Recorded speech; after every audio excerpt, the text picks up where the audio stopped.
À chaque fois qu'on prononce le mot nucléaire, évidemment, tout le monde pense à Hiroshima, Nagasaki et aux déclarations qui ont eu lieu depuis 75 ans. Maintenant, aujourd'hui, on fait des bombes qui sont X fois plus puissantes que les bombes qui ont fait les dégâts que l'on sait et les traumatismes aussi psychologiques que l'on sait. Vous avez employé une expression nucléaire tactique. Oui. Concrètement, ça veut dire quoi, nucléaire tactique? C'est du nucléaire, mais pas trop fort, si... excusez-moi pour la...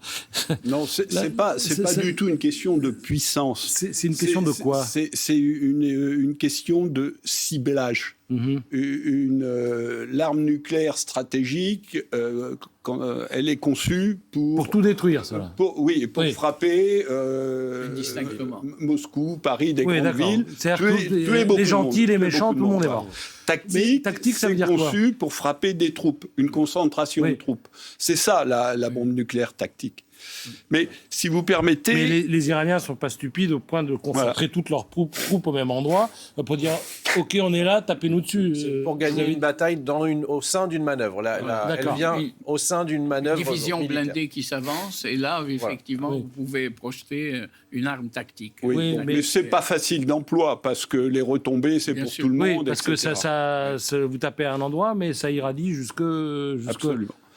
Si vous permettez, je voudrais dire deux choses. Ça dépend, il y a des beaucoup plus petites bombes. Des plus petites, irradient où? Plus petites que Hiroshima. Les plus petites, elles sont plus fortes que celles d'Hiroshima. Ah oui, donc ça fait beaucoup quand même. Oui. Bon. Ce que je voudrais dire, 15 kilos. Premièrement, si on se place d'un point de vue de la théorie stratégique, vous avez peut-être entendu parler de Clausewitz, qui est un stratégiste, c'est-à-dire quelqu'un qui a réfléchi à la stratégie, qui est un contemporain de Napoléon.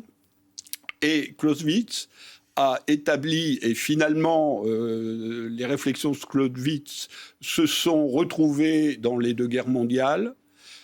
La conflictualité a tendance à monter aux extrêmes, c'est-à-dire aux extrêmes en termes de puissance, de destruction. Et ça s'est illustré, comme vous venez de le rappeler, par Hiroshima et Nagasaki pour la Seconde Guerre mondiale. On a utilisé la bombe la plus forte qu'on était capable d'inventer. Et à ce sens-là, si le conflit en Iran ne trouve pas de solution du point de vue des décideurs américains, ça peut être une option. La deuxième chose que je voudrais dire, c'est que depuis qu'il y a eu cet emploi de la bombe nucléaire à la fin de la Seconde Guerre mondiale, ensuite, il y a eu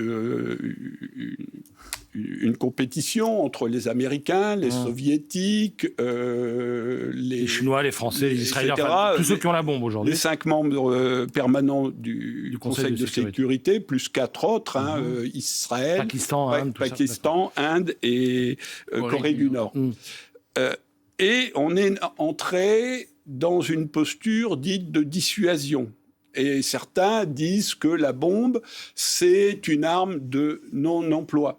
Mais c'est fondé... Elle existe pour qu'on ne l'utilise pas. En gros, c'est fondé sur un paradoxe. Donc, mais je voudrais vous dire que, et on a un exemple concret, que la dissuasion, ça ne fonctionne pas.